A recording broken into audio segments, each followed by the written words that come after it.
Okay, so last time we came across a new idea, although it wasn't really new for a lot of you, and that was the idea of Nash equilibrium. And what I want to do today is discuss Nash equilibrium, see how we find Nash equilibrium in some rather simple examples, and then in the second half of today I want to look at an application where we actually have some fun and play a game, at least I hope it's fun. All right, but let's start by putting down a formal definition. We only used a rather informal one last week, so here's a formal one.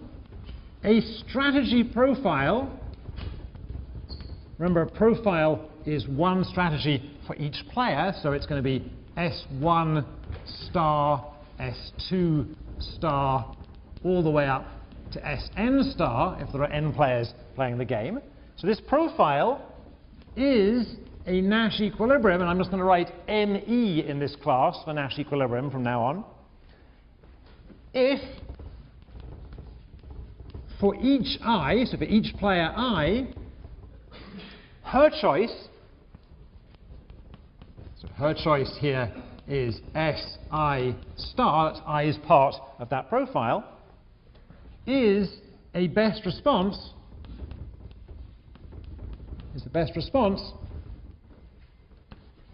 to the other player's choices,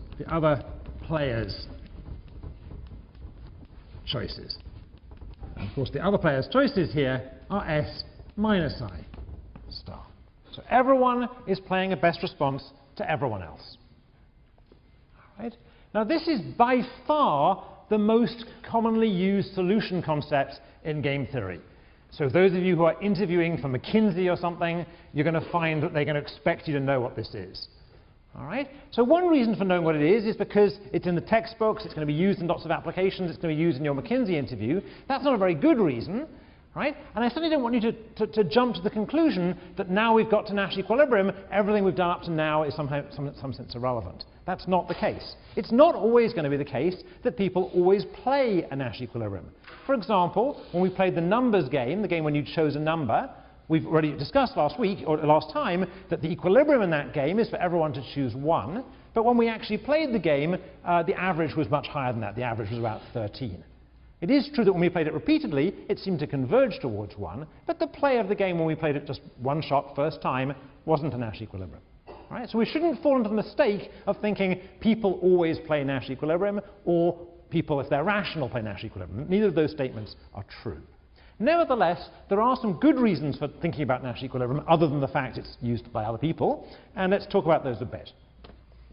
So I want to put down some motivations here. All right, the first motivation we already discussed last time. In fact, somebody in the audience mentioned it, and it's the idea of no regrets. So what is this idea? It says, suppose we're looking at a Nash equilibrium. If we hold the strategies of everyone else fixed, no individual I has an incentive to deviate, to move away. Right, so again, holding everyone else's actions fixed, no individual has any incentive to move away. And let me be a little bit more careful here. No individual has any strict incentive to move away. Right, we'll see that that actually matters. Right, so no individual can do strictly better by moving away. All right? No individual can do strictly better by deviating, holding everyone else fixed.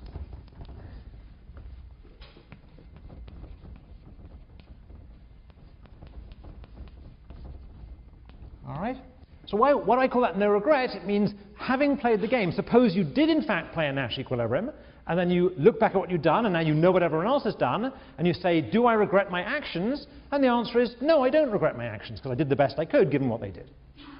All right? So that seems like a fairly important sort of central idea for why we should care about Nash equilibrium.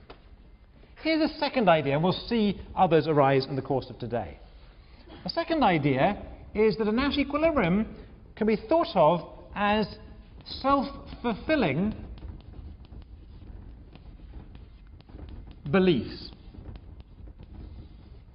So in the last week or so, we've talked a fair amount about beliefs. If I believe the goalkeeper is going to dive this way, I should shoot that way, and so on. All right?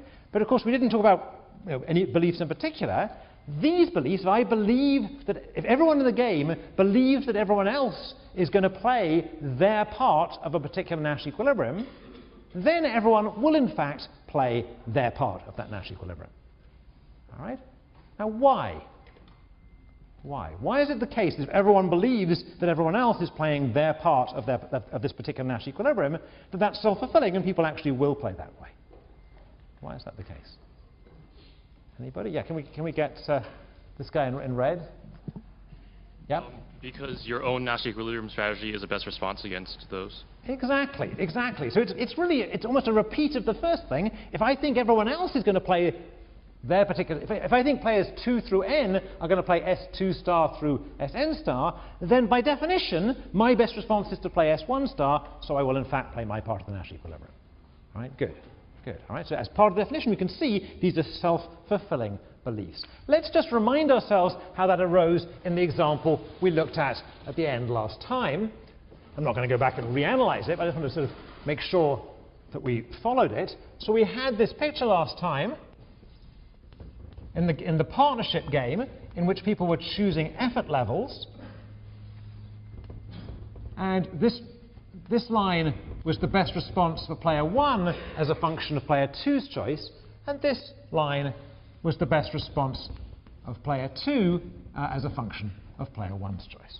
All right, this was the picture we saw last time. And let's just look at how those, it's no secret here what the Nash equilibrium is. Nash equilibrium is where the lines cross, but let's just see how it maps up to those two motivations we just said. So how about self-fulfilling beliefs? Well, if player, sorry, I put a 1 there, it should be 2. If player 1 believes that player 2 is going to choose this strategy, then player 1 should choose this strategy. If player 1 thinks player 2 is choosing this strategy, then player 1 should choose this strategy. If player 1 thinks player 2 is choosing this strategy, then player 1 should choose this strategy, and so on. That's what it means to be a best response. But if player 1 thinks that player 2 is playing exactly her Nash strategy, then player 1's best response is to respond by playing his Nash strategy. And conversely, if player 2 thinks player 1 is playing his Nash strategy, then player 2's best response, indeed, is to play her Nash strategy. All right, so you can see that's a self-fulfilling belief. If both people think that's what's going to happen, that is indeed what's going to happen. All right, how about the idea of no regrets? So here's player 1, she wakes up the next morning, or it was he, wasn't it? He wakes up the next morning and he says, I chose S1 star, do I regret this? Well, now he knows what player 2 chose S2 star, and he says, no, that's the best I could have done. Given that player 2 did in fact choose S2 star, I have no regrets about choosing S1 star. That in fact was my best response. And notice that wouldn't be true at some other outcome. So for example, if player 1 had chosen S1 star, but player 2 had chosen some other strategy, let's say S2 prime, then player 1 would have regrets. Right? Player 1 would wake up the next morning and say, oh, I thought player 1 was going to play S2 star. In fact, she chose S2 prime. I regret having chosen S1 star. I would have rather chosen S1 prime. Right? So only at the Nash equilibrium are there no regrets. Right? Everyone okay with that? This is just revisiting really what we did last time and underlining these points. All right, so I want to spend quite a lot of time today just getting used to the idea of Nash equilibrium and trying to find Nash equilibrium. I'm going to turn off that projector that's in the way there, if I can. Okay? Is that going to upset the lights a lot? All right, so okay, so what I want to do is I want to look at some very simple games with a small number of players to start with and a small number of strategies, and I want us to get used to how we would find the Nash equilibria in those simple games. Okay? We'll start slowly and then we'll get a little faster. Okay, so let's start with this game. Very simple game with 2 players. Each player has 3 strategies, and I'm not going to motivate this game, it's just some random game. Player 1 can choose up, middle, or down, and player 2 can choose left, center, and right, and the payoffs are as follows: 0-4, 4-0, 5-3, 4, 0, 0, 4, 5, 3 again, 3, 5, 3, 5, and 6, 6. All right? So we could discuss, if we had more time, we could actually play this game, but it isn't a particularly exciting game, so let's leave our playing for later. And instead, let's try and figure out what are the Nash equilibria in this game and how we're going to go about finding them. Right? And the way we're going to go out finding them is going to mimic what we did last time. Last time, we had a more complicated game in which there was 2 players with a continuum of strategies, and what we did was we figured out player 1's best responses and player 2's best responses, player 1's best response to what player 2's doing, and player 2's best response to what player 1's doing, and then we looked where they coincided, and that was the Nash equilibrium. And we're going to do exactly the same in this simple game here. So we're going to start off by figuring out what player 1's best response looks like. All right? So in particular, what would be player 1's best response if player 2 chooses left? What would be player 1's best response if player 2 chooses left? Let's get the mics up so I can sort of challenge people. Anybody? Not such a hard question. Do you want to try the woman in the middle? Who's closer to the woman in the middle? Yeah. Middle, M. Okay, so player 1's best response in this case is middle, all right, because 4 is bigger than 0 and is bigger than 3. All right? So to mark that fact, what we can do is let's put a circle, if you like in green, let's put a circle round that 4. Okay? All right, not hard, right? So let's do it again. What is player 1's best response if player 2 chooses center? What is player 1's best response if player 2 chooses center? Let's get somebody on the other side. Some of you should feel free to cold call somebody here. So how about cold calling the guy with the Yale football shirt on? Here we go. Up. All right, so up is the correct answer. All right, so that's one triumph for Yale football. Okay, so all right, so 4 is bigger than 3, bigger than 0. All right, so good. Thank you. All right, and Ali, why don't you do the same? Why don't you cold call somebody who's going to tell me what's the best response for player 1 to right? Down. Shout it out. Down. Down. Okay. So best response is down because 6 is bigger than 5, which is bigger than 5. I mean, 6 is bigger than 5. Okay. All right. So what we've done here is we've found player 1's best response to left, best response to center, and best response to right. And in passing, notice that each of player 1's strategies is a best response to something. So nothing would be knocked out by our domination arguments here, and nothing would be knocked out by our never a best response arguments here for player 1. Okay. Let's do the same for player 2. So why don't I keep the mics doing some cold calling? So do you want to cold call somebody at the back to tell me what is player 2's best response against up? What's player 2's best response against up? I'm struggling on that. Yeah. Left.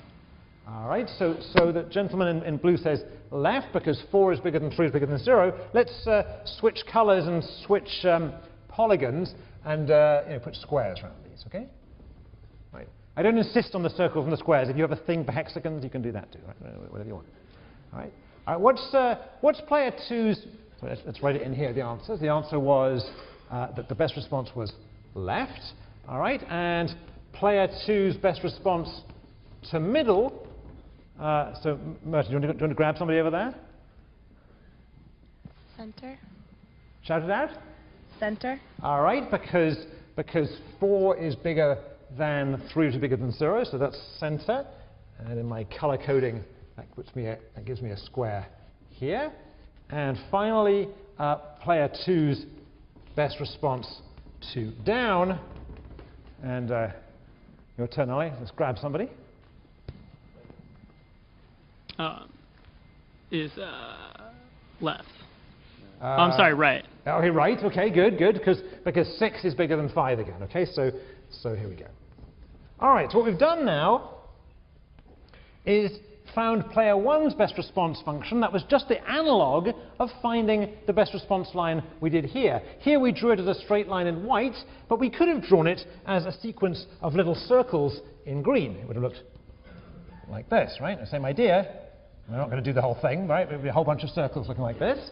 And then we found player two's best response for each choice of player one, and we used pink rectangles, and that's the same idea as we did over here. Here we did it in a continuum strategy using calculus, but it's the same idea.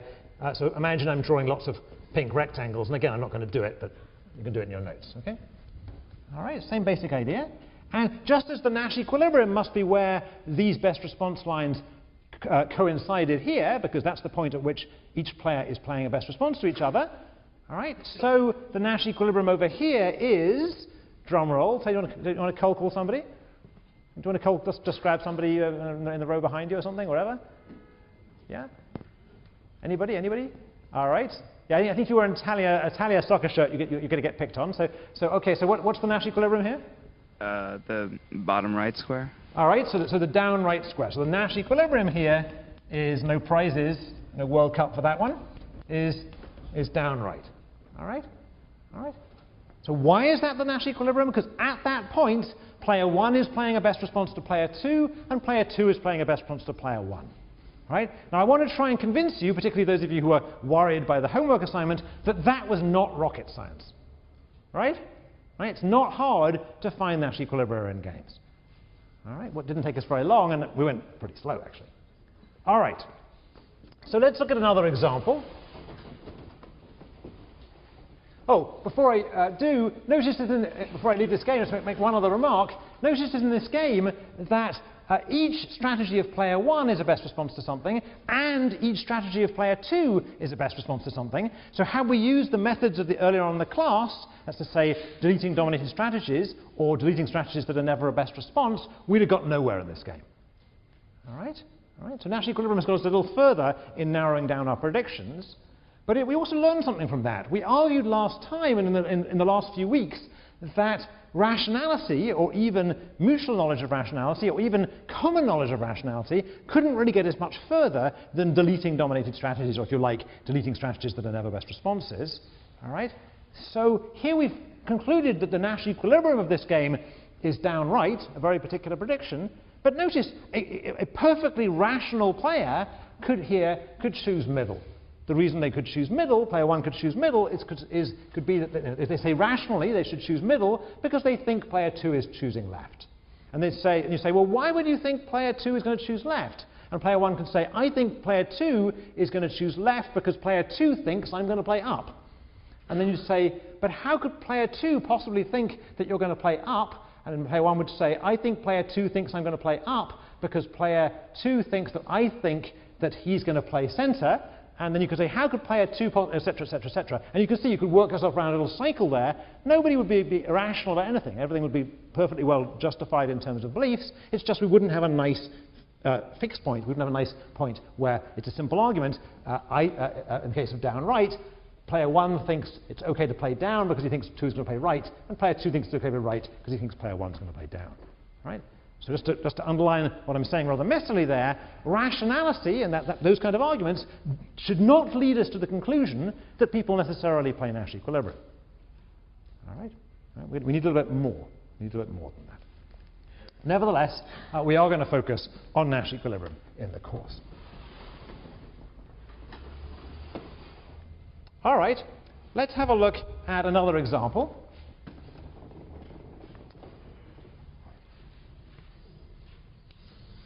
And again, we'll keep it simple for now, and we'll keep to a two-player, three-strategy game. Up, middle, down, left, center, right. And this time the payoffs are as follows. 0-2, 2-3,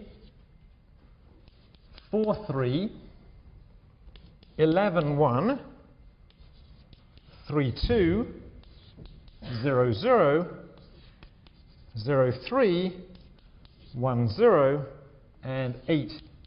So this is a slightly messier game. The numbers were really just whatever came into my head when I was writing it down.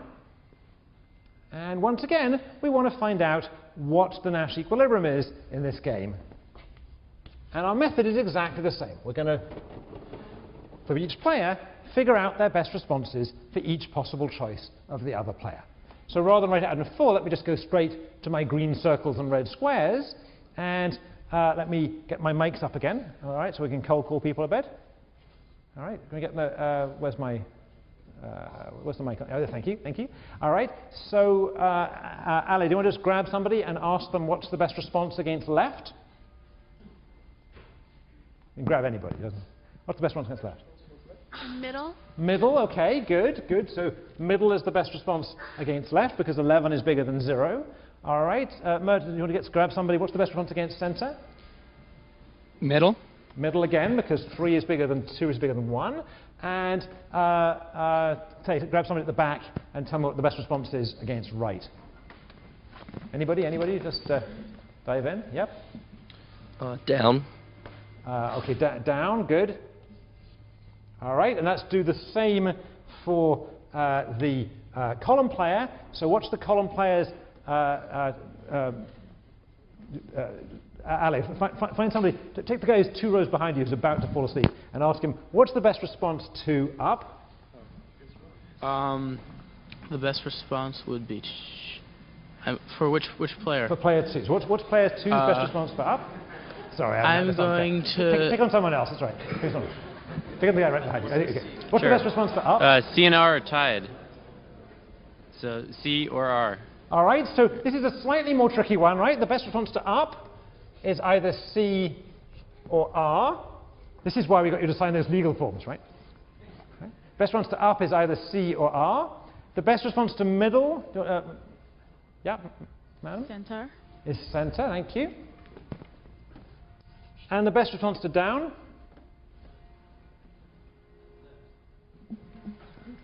Left. All right, so the best response to down is left. And here again, it didn't take us very long. We're getting quicker at this. The Nash equilibrium in this case is the Nash equilibrium. Let's go back to the guy who is asleep and give him an easier question this time. So the Nash equilibrium in this case is? Nash equilibrium would be the 3-2 combination? Exactly. Okay, so the middle center. All right? And notice this is the Nash equilibrium. Why is it a Nash equilibrium? Because each player is playing a best response to each other. Right? If I'm player 1 and I think that player 2 is playing center, I should play middle. If I'm player 2, I think player 1 is playing middle, I should play center. If, in fact, we play this way, neither person has any regrets. Notice they didn't do particularly well in this game. In particular, player 1 would have liked to get this 11 and this 8. Right? But they don't regret their action because given that player 2 played center, the best they could have got was 3, which they got by playing middle. Right? Notice in passing in this game, that best responses needn't be unique. Right? Sometimes there can be a tie in your best response. Okay? That can happen. All right, so what have we seen? We've seen how to find Nash equilibrium, and clearly it's very closely related to the idea of best response, which is an idea we've been developing over the last week or so. All right? But let's go back earlier in the course and ask, how does it relate to the idea of dominance? Right? This is really our third concept in this course. Right? We had a concept about dominance, we had a concept about best response, and now we're at Nash equilibrium. It's, I think, obvious how it relates to best response. It's when best responses coincide. How about how it relates to dominance? Well, to do that, let's go back. So what we're going to do is we're going to relate Nash equilibrium to our idea of dominance, or of domination. All right? And to do that, an obvious place to start is to go back to a game that we've seen before. So here's a game where player 1 and player 2 are choosing alpha and beta, and the payoffs are 0, 0, 3, minus 1, minus 1, 3, and 1, 1. All right, so this is the game we saw the first time. This is the prisoner's dilemma. All right, and we know in this game, I'm not going to bother to cold call people for it, we know in this game that beta is dominated, is strictly dominated by alpha. All right, so we learned the very first time. All right, just to check. All right, so against alpha, choosing alpha gets you 0, beta gets you -1, against beta, choosing alpha gets you 3, beta gets you 1. In either case, alpha is strictly better, so alpha strictly dominates beta. And of course, it's the same for the column player, since the game's completely symmetric. All right? So now let's find the Nash equilibrium in this game. I think we know what it's going to be, all right? But let's just do it in a sort of slow way, all right? So the best response to alpha must be alpha. The best response to beta must be alpha. And for the column player, the best response to alpha, I was doing it in pink, wasn't I? The best response to alpha must be alpha. And the best response to beta must be alpha. Everyone okay with that? I'm rushing it a bit because it's kind of obvious. Is that right? Okay. And so the Nash equilibrium in this game, the Nash equilibrium is alpha alpha. In other words, it's what we would have arrived at had we just deleted strictly dominated strategies. Right, so here's a case where alpha strictly dominates beta, and sure enough, Nash equilibrium coincides. It gives us the same answer. Both people choose alpha in this game. All right, so there's no news here. I'm just checking that we're not getting anything weird going on. All right, so let's just be a bit more careful.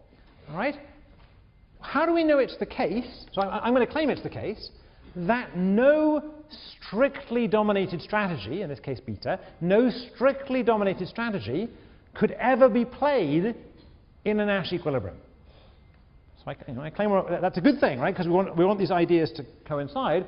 I claim that no strictly dominated strategy could ever be played in a Nash equilibrium. Why is that the case? Yeah, there's a guy up here, yeah? A strictly dominated strategy isn't the best response to anything, so Good. It couldn't be the best response to their playing the Nash equilibrium. Good, very good. So a strictly dominated strategy is never a best response to anything. In particular, the thing that dominates it always does better. All right? So in particular, it can't be a best response to the thing being played in Nash equilibrium. All right? So that's actually a very good proof. That proves that no strictly dominated strategy could ever be played in a Nash equilibrium. But now we have, unfortunately, a little wrinkle. And the wrinkle, unfortunately, is weakly dominated, is weak domination. So we've argued, in fact it was fairly easy to argue, that no strictly dominated strategy is ever going to reappear, annoyingly, in a Nash equilibrium. But unfortunately, the same is not true about weakly dominated strategies. And in some sense, you had a foreshadowing of this problem a little bit on the homework assignment, where you saw, one of the problems, I think it was the second problem on the homework assignment, that deleting weakly dominated strategies can lead you to do things that might make you feel a little bit uneasy. All right? So weak domination is really not such a secure notion as strict domination, and we'll see here a trivial example of that in a game. So here's a trivial example, not an interesting example, but it just makes the point. So here's a 2x2 game. Player 1 can choose up or down, and player 2 can choose left or right. And the payoffs are really trivial. 1, 1, 0, 0, 0, 0, 0, 0. All right? So let's figure out what the Nash equilibrium is in this game, and I'm not going to bother cold calling because it's too easy. So the best response for player 1, if player 2 plays left, is clearly to choose up. And the best response of player 1, if player 2 chooses right, is, well, either up or down will do, right? Because either way he gets or she gets 0. So these are both best responses. Is that correct? They're both best responses. They both do equally well. All right? And conversely, player 2's best response, if player 1 chooses up, is sure enough to choose left. And that's kind of the answer we'd like to have. But unfortunately, when player 1 plays down, player 2's best response is either left or right. It makes no difference. They get 0 either way. All right? Okay. So what are the Nash equilibria in this game? What are the Nash equilibria in this game? So notice first observation is there's more than one Nash equilibrium in this game. Right? We haven't seen that before. All right? There's a Nash equilibrium with everybody in the room, I think, I hope, thinks it's kind of the sensible prediction in this game. Right? In this game, I think all of you, I hope, all of you if you're player 1 would choose up, and all of you if player 2 would choose left. Is that right? Is that correct? Right, it's hard to imagine coming up with an argument that wouldn't lead you to choose up and left in this game. All right? However, unfortunately, this isn't unfortunate. Up left is a Nash equilibrium, but so is down right. Right? If player 2 is choosing right, your best response, weakly, is to choose down. If player 1 is choosing down, player 2's best response, weakly, is to choose right. All right? And this is arriving because of the definition of Nash. It's a very definite definition. When we looked at the, I've deleted it now, never mind. When we looked at the definition, we said something is a Nash equilibrium if each person is playing a best response to each other. Another way of saying that is no player has a strict incentive to deviate. No player can do strictly better by moving away. So here at down right, player 1 doesn't do strictly better, it's just a tie if she moves away. And player 2 doesn't do strictly better if he moves away, it's a tie, he gets 0 either way. So here we have something which is going to worry us going on in the course. Sometimes we're getting, not only are we getting many Nash equilibria, that's something which that shouldn't worry us, it's a fact of life, but in this case, one of the Nash equilibria seems silly. Right? I mean, if you went and tried to explain to your roommates and said, you know, I predict both of these outcomes in this game, they'd laugh at you. It's obvious in some sense that this has to be the sensible prediction. All right? So just a sort of worrying note before we move on. Okay.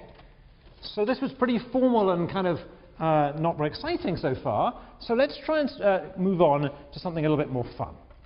Okay? So what I want to do now is I want to look at a different game. Again, we're going to try and find Nash equilibria in this game, but we're going to do more than that. We're going to talk about the game a bit. And a feature of this game, which is to distinguish it from what we've done so far, is the game we're about to look at involves many players, although each player only has few strategies.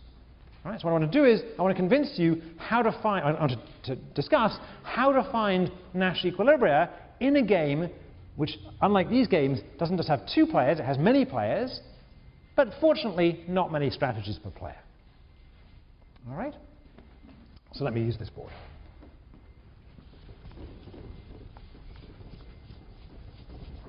All right? So this is going to be called the investment game.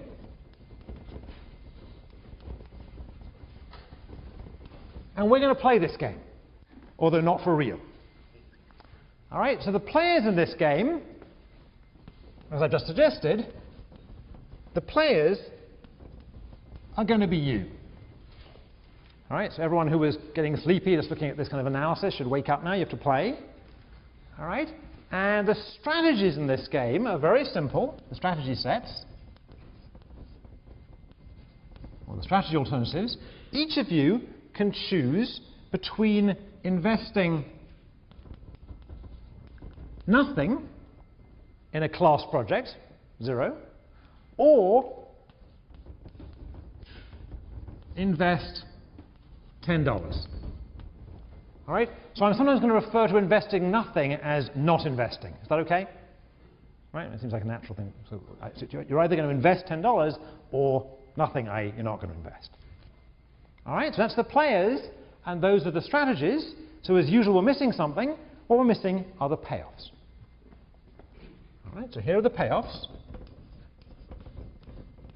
So the payoffs are as follows. If you don't invest, if you do not invest, i.e. you invest nothing, then your payoff is 0. All right, so nothing ventured, nothing gained. Right, natural thing.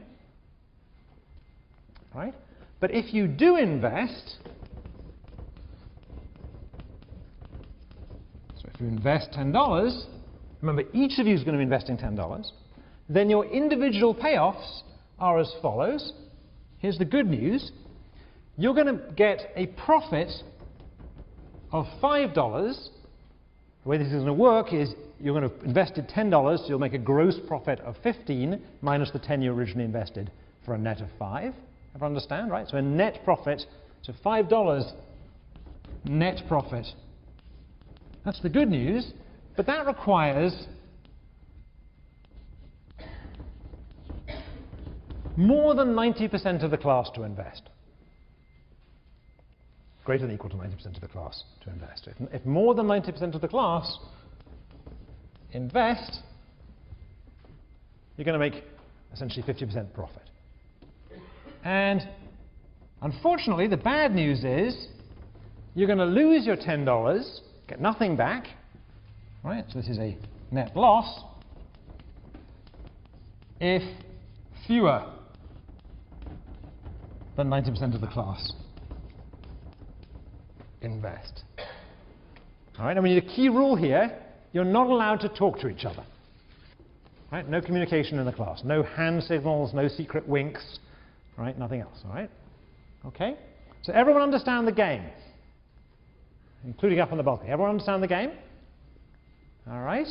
So what I want you to do, I should say, first of all, we can't play this game for real because there's something like 250 in you and I don't have that kind of cash lying around. Right? So pretend we're playing this for real, okay? Pretend we're playing this for real.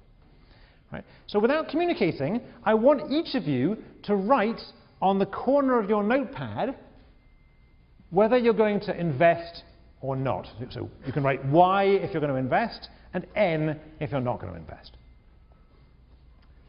Don't discuss it with each other, just write down on the corner of your notepad Y if you're going to invest and N if you're not going to invest. Don't discuss it, guys, don't discuss it. All right, and now show your neighbor what you did, just so you can, your neighbor can make you honest. All right. Now, okay, let's have a show of hands. All right. So what I want to do is I want to have a show of hands. Everybody who invested. Everyone who invested. Don't look around. Just raise your hands. Everyone who invested and everyone who didn't invest. Oh, that's more than 10%. All right. Let's do it again. So everyone who invested, raise their hands. Raise their hands.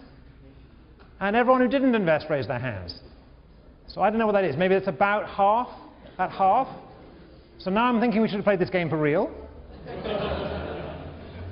I want to just get some discussion going about this. Right? I'm wanting to discuss this for a while. There's a lot to be said about this game. Let me borrow that.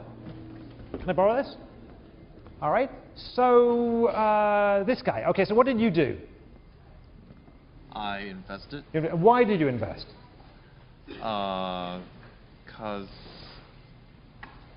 I think I can lose $10. All right. So he's rich. That's okay. It's okay. You can pay for lunch. That's all right. That's all right. All right. Who didn't invest? Non-investors. Yeah. So here's one. So okay. So why didn't you invest? Shout it out so everyone can hear. I didn't invest because to make a profit there needs to be at least a 2-to-1 chance that everyone else, that 90% invests. All right. You mean to make an expected profit? Yeah. You only get half back, but you'd lose the whole thing. I see. Okay. So you're doing some kind of expected calculation. Other reasons? Other reasons out there? What did you do? I invested. You invested. We have to, I'm finding the suckers on the room. Okay. So you invested. And why? Because you stand to gain something. I don't see why anybody would just not invest because they would never gain anything. All right. So your name is? Clayton. So Clayton's saying, only by investing can I gain something here. Not investing seems kind of, doesn't seem brave in some sense. Anyone else? Yeah. It's basically the same game as the 1-1-0-0 game in terms they're both Nash equilibria. But the payoffs aren't like the same scale. Yeah, you'd have to be really risk averse not to invest. So I thought people would be. So you invested? I invested, yeah. All right. So let me give this to Ali before I screw up the sound system here. Okay. So we've got different answers out there. Can people hear each other's answers a bit? Yeah. So we have lots of different views out here. We have half the people investing and half the people not investing, roughly. And I think you can make arguments either way. All right. So we'll come back to whether it's exactly the same as the game we just saw. So the argument that I'm sorry, your name that Patrick made is it looks a lot like the game we saw before. We'll see it is related. Clearly, it's related in one sense, which we'll discuss now. So actually, maybe I need this thing again. Where's this thing? Sorry. So what are the Nash equilibria in this game? What are the Nash equilibria in this game? All right. We can record someone's phone message, but in the meantime, what are the Nash equilibria in this game? Yeah. Let me get the woman up here. No one invests and everyone's happy that they didn't lose anything, or everyone invests and everyone's happy. Good, good. So I've forgotten your name. Kate. So Kate's saying that there are two Nash equilibria, and with apologies to Jude, I'm going to put this on the board. All right, there are two Nash equilibria here. All right, one is all invest, and another one is no one invest. All right, these are both Nash equilibria in this game. Let's just check that they are. Exactly the argument that Kate said, that if everyone invests, then no one would have any regrets. Everyone's best response would be to invest. And if nobody invests, then everyone would be happy not to have invested. That would be a best response. It's just in terms of what Patrick said, it is a game with two equilibria like the previous game, and that there are other similarities to the previous game, but it's a little bit of, the equilibria in this case are not quite the same as the other game. And the other game, that other equilibrium, the 0-0 equilibrium, seemed like a silly equilibrium. It isn't like we'd ever predicted happening. Whereas here, the equilibrium with nobody investing, right, actually is quite a plausible equilibrium. Right? If I think no one else is investing, then I strictly prefer not to invest. Is that right? Is that right? Okay. So two remarks about this. I want to do more before I do two remarks. Yeah, well, let's have one remark at least. How did we find those Nash equilibria? What was our sophisticated mathematical technique for finding the Nash equilibria in this game? So we should take. Can you get the mic on? Is it Kate? Kate, is that right? Yeah. So how did you find the Nash equilibria? I looked for the only two places where there's no regrets. All right. So in principle, you could have something. I mean, that works, but in principle, you could have looked at every possible combination, and there's lots of possible combinations. It could have been a combination where 1% invested and 99% didn't, and 2% invested and 98% didn't, and so on and so forth. All right? We could have checked rigorously what everyone's best response was in each case. But what do we actually end up doing in this game? What's the method? Yeah, we get the guy in. Yeah? You only consider situations where your action can have a different outcome, and those only occur when everyone's investing or no one's investing. That's true, so that certainly makes it easier. I claim, however, I mean, you're both of you being more rigorous and more mathematical than I'm tempted to be here. I think the easy method here, the easy sophisticated math here, is to guess. All right? My guess is the easy thing to do is just to guess what's likely to be in equilibrium here, and then what? And then check. All right? So a good method here in these games is to guess and check. And guess and check is really not a bad way to try and find Nash equilibria. The reason it's not a bad way is because checking is fairly easy. Right? Guessing is hard. You might miss something. There might be a Nash equilibrium hidden under a stone somewhere. Oh, no, it's not a stone. In America, it's a rock. It's hidden under a rock somewhere. All right? All right? But checking that something which you some putative equilibrium, some candidate equilibrium, checking whether it is an equilibrium is easy, because all you have to do is check that nobody wants to move away and everyone wants to deviate. Right? So I think in practice, that's what you're going to end up doing in this game. And it turns out to be very easy to guess and check, which is why you were able to find it. Right? So guess and check is a very useful method in these games where there are lots and lots of players, but not many strategies per player. It works pretty well. All right? Okay. Now, we've got this game up on the board. I want to spend a while discussing it because it's kind of important. So what I want to do now is I want to remind ourselves what happened just now. So what happened just now? Can we raise the yeses again? The invest again? And raise the not investors? Not invest? And I want to remind you guys you all owe me $10, all right? All right? And what I want to do is I want to play it again. Right? No communication. Write down again on the corner of your notepad what you're going to do. Don't communicate, you guys. All right, show your neighbor. All right, and now we're going to poll again. So, ready? Without cheating, without looking around you. If you invested, all right, let Jude get a good view of you. If you invested, raise your hand now. And if you didn't invest, okay. All right, can I look at the investors again? Just raise your hands, honestly. All right, we've got a few investors still. So these guys really owe me money now. That's good. All right, let's do it again. All right, third time. Third time. Hang on a second. So third time, write down. And pretend this is real cash. All right. Now, if you invested the third time, raise your hand. All right, all right. There's a few suckers born every day, but basically. All right. So where are we heading here? Where are we heading pretty rapidly? Right. We're heading towards an equilibrium. Right. Let's make sure let's confirm that. So everyone who didn't invest that third time, raise your hands. Right. That's pretty close. That show of hands is pretty close to a Nash equilibrium strategy. Is that right? Is that right? So here's an example of a third reason, something we already mentioned last time, but a third reason why we might be interested in Nash equilibria. There are certain circumstances in which play converges in a natural sense, not in a formal sense, but in a natural sense, to an equilibrium. Right? And we were, with the exception of a few dogged people who want to pay for my lunch, almost everyone else was converging to an equilibrium there. All right? So play converged fairly rapidly to the Nash equilibrium. All right? Well, we discussed there were two Nash equilibria in this game. Is one of these Nash equilibria, ignoring me for a second, is one of these Nash equilibria better than the other? Yeah, clearly everyone investing Nash equilibrium is the better one. Is that right? Everyone agree? Everyone investing is a better Nash equilibrium for everyone in the class than everyone not investing. Is that correct? Is that correct? Nevertheless, where we were converging, in this case, was what? Where we were converging was the bad equilibrium. Right? We were converging rapidly to a very bad equilibrium, an equilibrium which no one gets anything, in which all that money is left on the table. Right?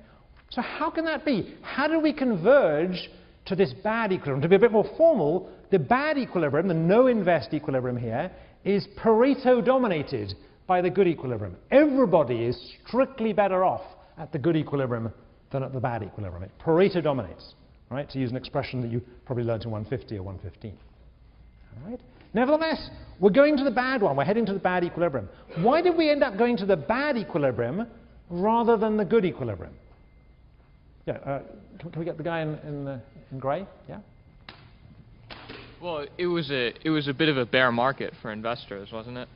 Just now, you mean? All right. It's okay. So say what you mean a bit more. So yeah, that's good. So say a bit more. So it seemed like people didn't have a lot of confidence that that other people were going to invest, and so it became a successively less desirable option to invest. All right.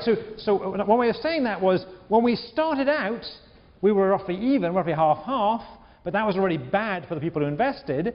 All right. And then, so we started out at half-half, which was below that critical threshold of 90%. Is that right? And from then on in, we just tumbled down. All right. So one way to say this, and one way to think about that, is it may matter, in this case, where we started. Right? Suppose the first time we played the game in this class this morning, suppose that 93% of the class had invested, in which case those 93% would all have made money. Right? Now, my guess is, I can't prove this, my guess is we might have converged the other way and converged up to the good equilibrium. Does that make sense? Yeah? So people figured out that people who didn't invest the first time, actually they played the best response to the class, so they stayed put. And those of you who did invest, a lot of you started not investing as you got caught up in this spiral downward, and we end up not investing. But had we started off above the critical threshold, the threshold here is 90%, and had you made money the first time around, then it would have been the non-investors that would have regretted their choice, and they might have switched into investing. And we might, I'm not saying we necessarily, but we might have gone the other way. Yeah, let me get a mic on. It is in like a 30-70 thing where 70% invested. Yeah, so that's a good question. So suppose we've been close to the threshold but below. So I don't know is the answer, obviously, because we didn't do the experiment, but it seems likely that the closer we got to the threshold, the better chance there would have been in going up. My guess is, this is a guess, my guess is if we started below the threshold, we'd probably have come down, and if we started above the threshold, we'd probably have gone up. But that's not a theorem, I'm just speculating on what might have happened. I'm speculating on your speculations. All right. So here we have a game with two equilibria. One is good, one is bad. One is really quite bad. It's Pareto dominated. All right? And notice that what happened here, the way we spiral down, coincides with something we talked about Nash equilibrium already. It coincides with this idea of a self-fulfilling prediction. A self-fulfilling prediction. Provided you think other people are not going to invest, you're not going to invest. So it's a self-fulfilling prediction to take you down to not investing. Conversely, provided everyone thinks everyone else is going to invest, then you're going to go up to the good equilibrium. And I think corresponds to what the gentleman said in the middle about a bear market versus a bull market. Right? It was a bear market. It looked like everyone else didn't have confidence in everyone else investing, and then that was a self-fulfilling prophecy, and we ended up with no investment. All right? All right. Okay. Now, we've seen bad outcomes in the class before. For example, the very first day, we saw a prisoner's dilemma. Right? But I claim that though we're getting a bad outcome here in the class, this is not a prisoner's dilemma. Right? Why is this not a prisoner's dilemma? What's different between... I mean, both games have an equilibrium which is bad. Prisoner's dilemma has the bad equilibrium where nobody tidies their room or both guys go to jail. But I claim this is not a prisoner's dilemma. I'll get the guys two behind you. Yeah. No one suffers, but no one gets any fun in this. Okay, so maybe the outcome isn't quite so bad. That's fair enough. I could have made it worse, right? I could have made it sort of, I could have made that. I could have lowered the payoffs until they were pretty bad. Why else is this not a prisoner's dilemma? The woman who's behind you, Matthew. Because there's no strictly dominant strategy. Good, good. So in prisoner's dilemma, playing alpha was always the best response. What led us to the bad outcome in prisoner's dilemma was that alpha, the defect strategy, the non-cooperative strategy, the not helping tidy your room strategy, was always the best thing to do. Here, in some sense, the good thing, the moral thing in some sense, is to invest. But it's not the case that not investing dominates investing. In fact, if other people invest in the room, you want to invest. Is that right? Right? So this is a social problem, but it's not a social problem of the form of a prisoner's dilemma. All right? So what kind of problem is this? What kind of social problem is this? The guy in front of you. Perhaps it's one of cooperation? It's one of... Okay, so it would help if people cooperated here, but I'm looking for a different term. A term that came up the first day. Coordination. This is a coordination game.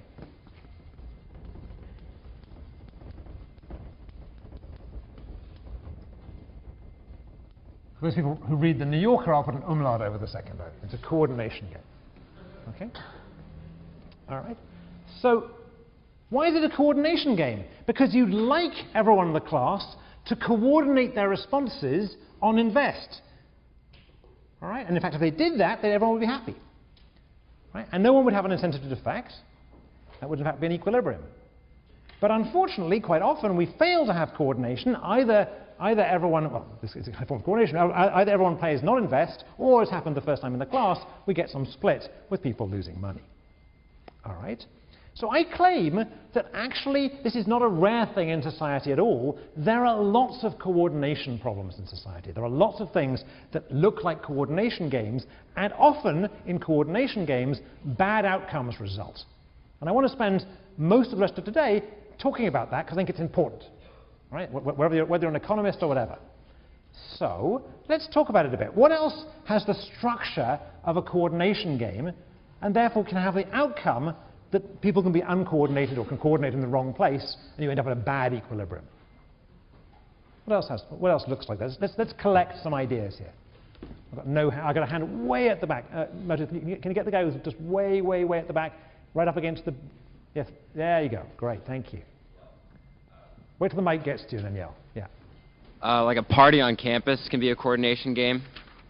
Yeah, good, good. Okay, so a party on campus is a coordination game because what? Because you have to coordinate at being at the same place. Is that right? That's the idea you had.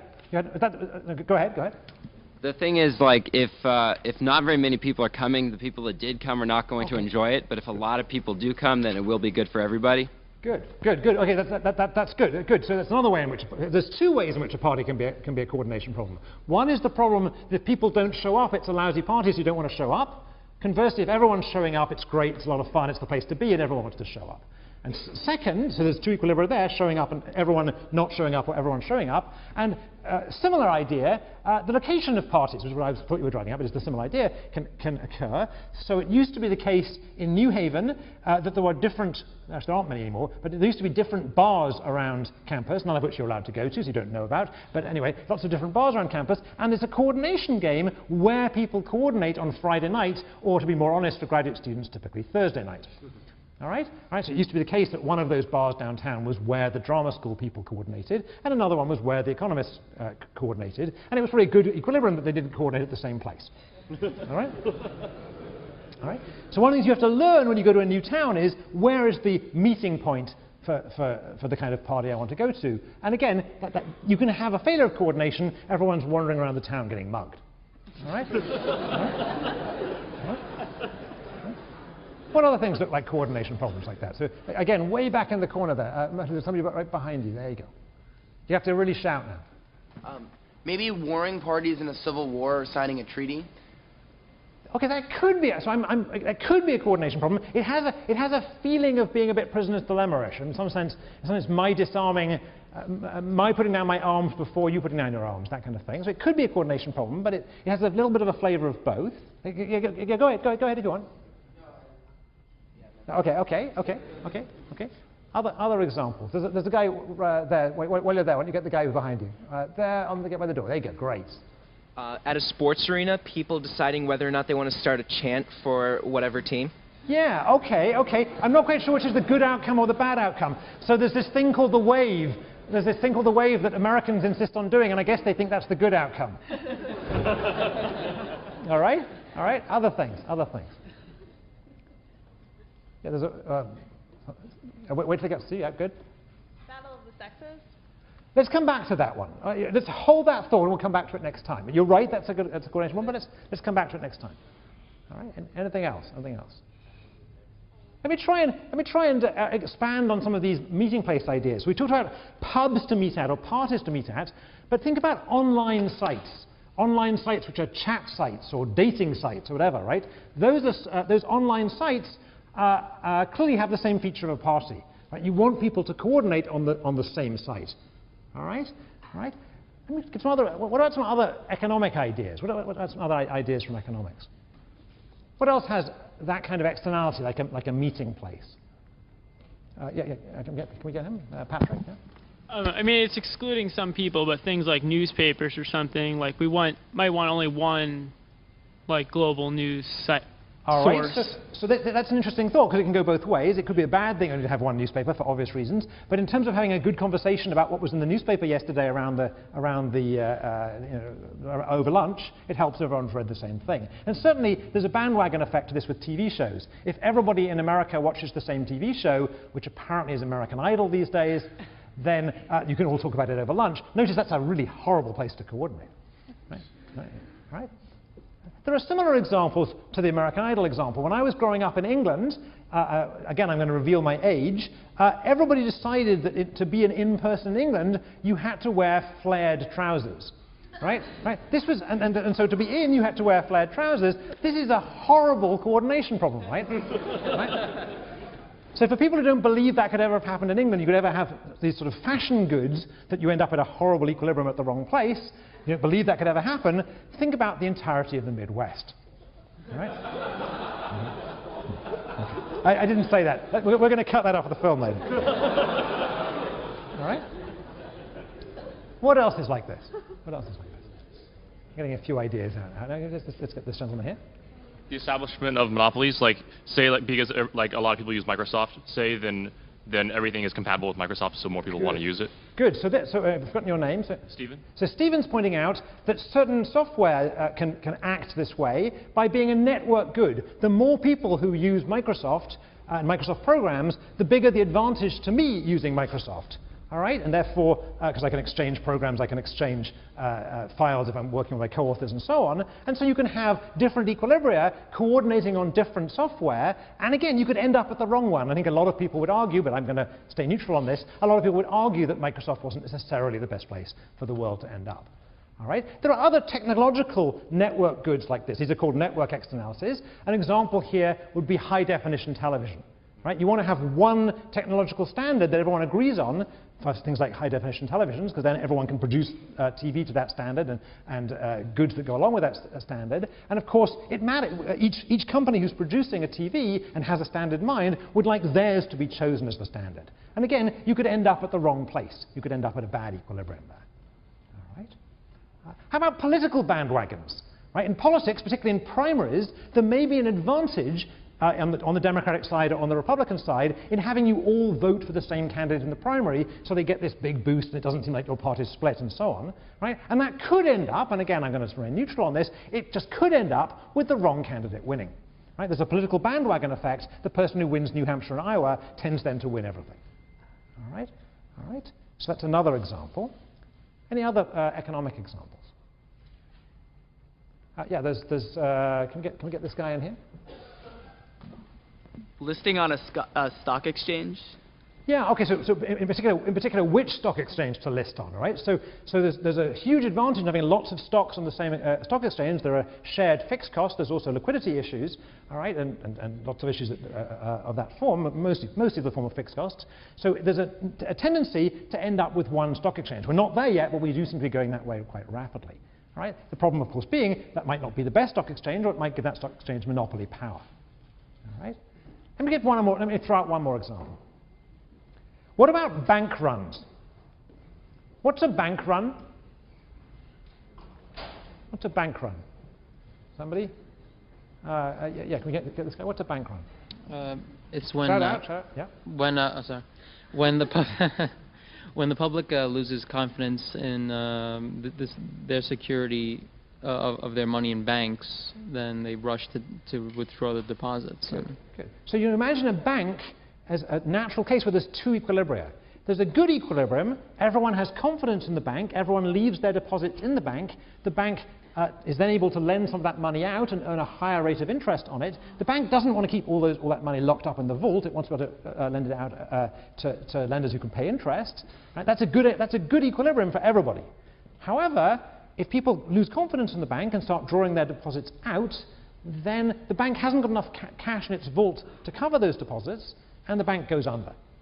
All right? Now, I used to say at this point in the class, none of you will ever have seen a bank run because they stopped happening in America more or less around in the mid-30s. There were lots and lots of bank runs in America before the 1930s, but since federal deposit insurance came in, there's far fewer. However, I really can't say that today because there's a bank run going on right now. Right? There's a bank run going on actually in England with a company called Northern Rock it's called, Northern Rock, as we speak. Right? And it really is a bank run. I mean, if you looked at the newspaper yesterday on the New York Times, you'll see a line of depositors lined up outside the offices in London of this bank trying to get their deposits out, and you see the Bank of England trying to intervene to restore confidence. And just to be clear, this isn't a simple case of being about the mortgage crisis. This bank does do mortgages, but it doesn't seem to be particularly involved in the kind of mortgages that have been attracting all the publicity. It really seems to be a shift in confidence, a move from the good equilibrium of everyone remaining invested to the bad equilibrium of everyone taking their money out. Hang on a second. Okay. Now, there are famous bank runs in American culture. In the movies, anyway. What is the famous bank run in the movies, in American movies? It's a Wonderful Life. All right, there's one in Mary Poppins as well, but we'll do It's a Wonderful Life. How many of you have seen It's a Wonderful Life? How many of you have not seen It's a Wonderful Life? Can you get a poll here? How many people have not seen it? Keep your hands up a second. Keep your hands up. You need to know that if you're on a green card, you can lose your green card if you haven't seen It's a Wonderful Life. Okay? All right. So in It's a Wonderful Life, there's a run on the bank. Actually, it's a saving and loan, but never mind. We'll think of it as a bank. All right? And luckily, it doesn't end up with the saving and loan or bank going under. Why doesn't the bank go under in It's a Wonderful Life? Why doesn't it go under? Yeah, the guy in green. Can we get the guy in green? Yeah. Everyone agrees to only take as much as they need and not to take out their entire deposit. All right, so if people didn't hear it, everyone agrees only to take out a small amount, perhaps even nothing, and therefore the bank run ends, everyone realizes the bank isn't going to collapse, and they're happy to leave their money in the bank. Now, it's true everyone agrees, but why do they agree? What makes them agree? what makes them agree is Jimmy Stewart, right? Right? Everyone remember the movie, right? So Jimmy Stewart gets up there and he gives a speech, and he says, look, more or less, I mean, he doesn't say it in these words, but he would have done if he'd taken the class. He says, look, there are two equilibria in this game. I can't do the, whatever it is, West Pennsylvania accent, whatever it is. Is that where it's from? Anyway, but there are two equilibria in this game. There's a bad one where we all draw our money out and we all lose our homes eventually. And there's a good one where we all leave our money in, and that's better for everyone, so let's all leave our money in. Right? But he gives this... He's a bit more motivationally stimulating than me, right? But he leads to people not leaving their money in. So what I want to do is, I want to pick on somebody in the class now. Everyone understands this game. Everyone understands there's two equilibria. Everyone understands that one equilibrium is better. Let's play the game again. Let's choose the game again. But before I do, I'm going to give the mic to Patrick here. And Patrick is going to have exactly 5 seconds to persuade you. Stand up, stand up, stand up, stand up. Patrick's going to have 5 seconds to persuade you, well, whatever he likes. He can do whatever he likes, starting now. Okay, so clearly if we all invest, we'll all be better off. So everyone should invest. All right, all right. Now, let's see if this is going to work. Let's have a round of applause for Patrick. Okay. So let's see what happens now. Everybody, oh, we haven't got time to write it down. Everyone who's going to invest, raise their hands. Everyone's going to invest, raise their hands. And everyone who's not investing, raise their hands. Oh, we almost made it. We must have almost made it. All right? So notice what happened here. Let's give another round of applause for Patrick. I think he did a good job there.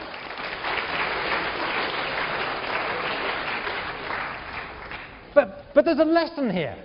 Right? The lesson here is the game didn't change. It's the same game that we've played 3 times already. This was the 4th time we played it. We had a totally different response in playing this time, right? Right, almost all of you, the vast majority of you, perhaps even 90% of you, invested this time. Right? And you did so in response to Patrick, but Patrick wasn't putting any money down, he wasn't bribing you, he wasn't writing a contract with you, he wasn't threatening to break your legs, he just was pointing out it's a good idea. Right? Now remember the prisoner's dilemma. In the prisoner's dilemma, if Patrick could have got up in the prisoner's dilemma and given the same speech and said, look guys, we're all better off if we choose beta in the prisoner's dilemma than if we choose alpha. Right? Roughly the same speech. And what would you have done in the prisoner's dilemma? You'd have all chosen alpha anyway. Right? So Patrick trying to persuade you, or Patrick communicating to you that you do better by choosing beta in the prisoner's dilemma doesn't work. But here, don't go yet, here it does work. Why is Patrick persuasive in this game, but he isn't persuasive in the prisoner's dilemma? Yeah, can we get the mic on Katie again? Yeah. Why is Patrick persuasive in this game and not before? He's not trying to persuade us to play a strictly dominated strategy. He's not trying to get you to play a strictly dominated strategy, and more than that, he's trying to persuade you to play what? To play a Nash equilibrium. All right? So there's a lesson here in coordination problems. Unlike prisoner's dilemma, communication, just communication, no contract, communication can help. And in particular, what we can persuade each other to do is to play the other Nash equilibrium. And this gives us one more motivation for a Nash equilibrium. In a prisoner's dilemma, to get out of it, we needed a contract. We needed side payments. We needed to change the payoffs of the game. But a Nash equilibrium can be a self-enforcing agreement. The Nash equilibrium can be self-enforcing agreements. We can agree that we're going to play invest in this game, and indeed we will play invest without any side payments, without anybody threatening to break your leg, without any contracts, without any regulation or the law. I'm assuming Patrick isn't that violent. All right? We're going to end up doing the right thing here because it's in our own interest to do so. All right? All right, so coordination problems, which we've agreed are all over society, whether it comes to bank runs or bubbles, we haven't talked about that, bubbles in the market, or fashion in the Midwest, they're all over society. Communication can make a difference. And we'll pick that theme up on Monday.